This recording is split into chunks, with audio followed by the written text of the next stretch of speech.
స్వార్థ రాజకీయాల నడుమ నలిగిన ఆంధ్రప్రదేశ్ రాష్ట్రం జూన్ 2, 2014 రాష్ట్ర విభజన అనంతరం నభ్యాంధ్రగా రూపుదిద్దుకుంది. రాజధాని లేని రాష్ట్రంగా 16,000 కోట్ల లోటు బడ్జెట్తో అప్పులు తప్ప ఆదాయం లేని అగమ్య గోచర స్థితిలో ఉన్న ఆంధ్రప్రదేశ్ కు జూన్ 8, 2014 నారా చంద్రబాబు నాయుడు గారు తొలి ముఖ్యమంత్రిగా ప్రమాణ స్వీకారం చేశారు. నారా చంద్రబాబు నాయుడు అనే నేను 10 ఏళ్లు ఉమ్మడి రాజధానిగా హైదరాబాద్ ను వినియోగించుకునే అవకాశం ఉన్నప్పటికీ అప్పటి రాజకీయ పరిస్థితుల దృష్ట్యా ఆంధ్రప్రదేశ్ లో రాజధానిని ఏర్పాటు చేసుకోవాల్సిన ఆవశ్యకత ఏర్పడింది. ఆ సమయంలోనే అమరావతి పేరు పరిశీలనకు వచ్చింది. రాజధానిగా అమరావతి నిర్ణయాన్ని సమర్థిస్తూ నాడు ప్రతిపక్ష నేతగా ఉన్న జగన్మోహన్ రెడ్డి కూడా తన పూర్తి మద్దతును తెలియజేశారు. అధ్యక్ష, విజయవాడలో క్యాపిటల్ సిటీని పెట్టడం మనస్ఫూర్తిగా మేము ఆహ్వానిస్తున్నాం. అందరి ఆమోదం మేరకు ప్రజా రాజధానిగా అమరావతి ప్రాంతాన్ని నిర్ణయించారు. చంద్రబాబుపై నమ్మకంతో ప్రపంచంలో ఎక్కడా లేని విధంగా 34,400 ఎకరాలను అమరావతి రైతులు స్వచ్ఛందంగా ముందుకొచ్చి ప్రభుత్వానికి ఇచ్చారు. జనాన్ని అందరినీ కూడా మీరు ఏ విధంగా డెవలప్మెంట్ అవుతారని చెప్పి జనాన్ని కూడా అర్థమయ్యేటట్టు చెప్పి ఆనాడు భూములు తీసుకున్నాడు. అభివృద్ధి చేతగా అని చెప్పి ఇష్టం లేని వాళ్ళు ఏమని మాట్లాడేవాళ్ళు దౌర్జన్యంగా తీసుకున్నాడు. ఒక్కళ్ళ దగ్గర కూడా దౌర్జన్యంగా ఎవరి దగ్గర లాక్కోలే. సింగపూర్ తో ఎంఓయూ కుదుర్చుకొని మొదట సిఆర్డీఏ మాస్టర్ ప్లాన్, రాజధాని మాస్టర్ ప్లాన్, నవనగరాలకు రూపకల్పన చేశారు. 2015 అక్టోబర్ 22న ప్రధాని నరేంద్ర మోదీ చేతుల మీదుగా అమరావతి నిర్మాణానికి శంకుస్థాపన జరిగింది. ప్రధాని మోదీ గారు పార్లమెంటు మట్టిని, యమునా నది నీటిని తీసుకొచ్చి రాజధాని శంకుస్థాపనలో నిక్షిప్తం చేశారు.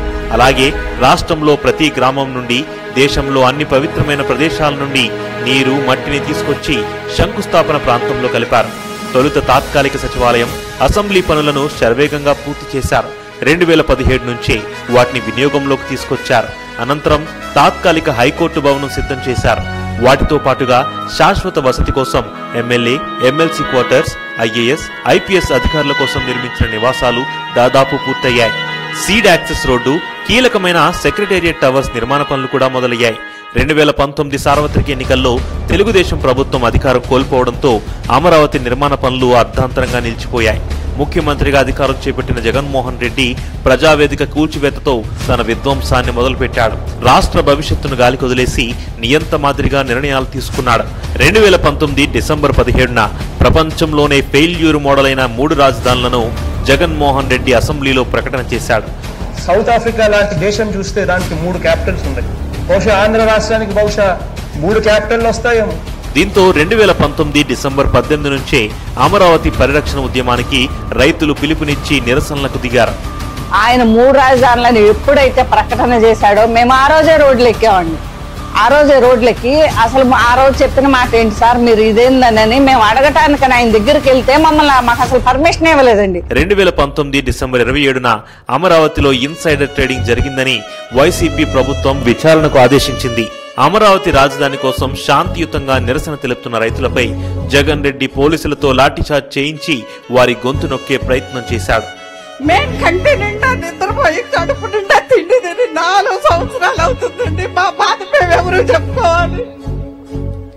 మేము దొరకబడికి వెళ్తుంటే చుట్టు పట్టుకొని మమ్మల్ని కింద పడేసి ఏడ్చి లంచామండలారా మీరు ఎంత తీసుకొని వచ్చారు? 500 తీసుకున్నాం.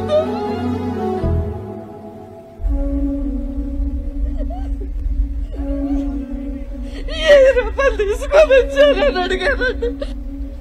మేము పేడాడిస్ట్లో కాదండి, భూమి తల్లి బిడ్డలో.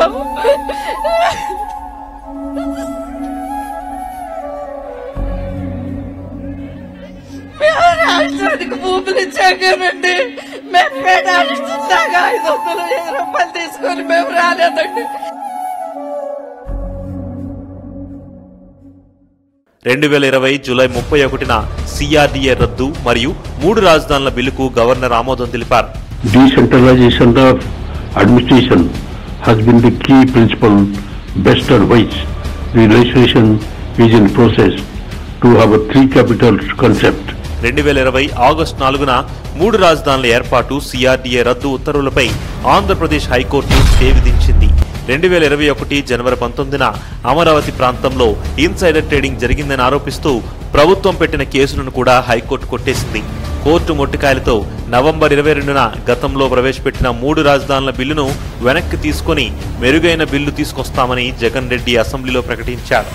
ఇంతకు ముందు ప్రవేశపెట్టిన బిల్లును ప్రభుత్వం వెనక్కి తీసుకుని మళ్ళీ మెరుగైన బిల్లుతో సభ ముందుకు వస్తుంది. 2022 మార్చి 3న 3 రాజధానులు సిఆర్డీఏ రద్దు సరికాదని 6 నెలల్లో అభివృద్ధి ప్రణాళిక పూర్తి చేయాలని హైకోర్టు ప్రభుత్వానికి ఆదేశాలు జారీ చేసింది. అయినప్పటికీ రాజధాని నిర్మాణానికి జగన్ అమరావతిలో ఒక్క ఇటుక కూడా వేసిన పాపాన పోలేదు. ప్రజల నుండి తీవ్ర వ్యతిరేకత వ్యక్తం కావడంతో పరదాల మాటునే పరిపాలన సాగించాడు. పదవీ గర్వం, అవగాహన లోపం, కక్ష సాధింపు తత్వానికి 5 ఏళ్లు అమరావతిని బలి చేశాడు. 2024 సార్వత్రిక ఎన్నికల్లో జగన్ అరాచక ప్రభుత్వానికి వీడ్కోలు చెప్పిన ప్రజలు కూటమి ప్రభుత్వానికి పట్టం కట్టారు. బ్రిటిష్ వారి కబంధ హస్తాల నుండి విముక్తి పొందినప్పుడు దేశం ఎంత స్వేచ్ఛగా ఊపిరి పీల్చుకుందో వైసీపీ పాలన అంతమైన తర్వాత రాజధాని అమరావతి అభివృద్ధికి అంత స్వేచ్ఛ లభించింది. ముఖ్యమంత్రి నారా చంద్రబాబు నాయుడు గారు, ఉప ముఖ్యమంత్రి పవన్ కళ్యాణ్ గారి కృషితో రాజధాని నిర్మాణం కోసం ప్రధాని మోదీ సారథ్యంలోని కేంద్ర ప్రభుత్వం ఇప్పటికే 15,000 కోట్ల నిధులు మంజూరు చేసింది. Andhra Pradesh reorganisation act. Our government has made concerted efforts to fulfill the commitments in Andhra Pradesh Reorganization Act. Recognizing the state's need for a capital, we will facilitate special financial support. 15,000 crore rupees will be arranged.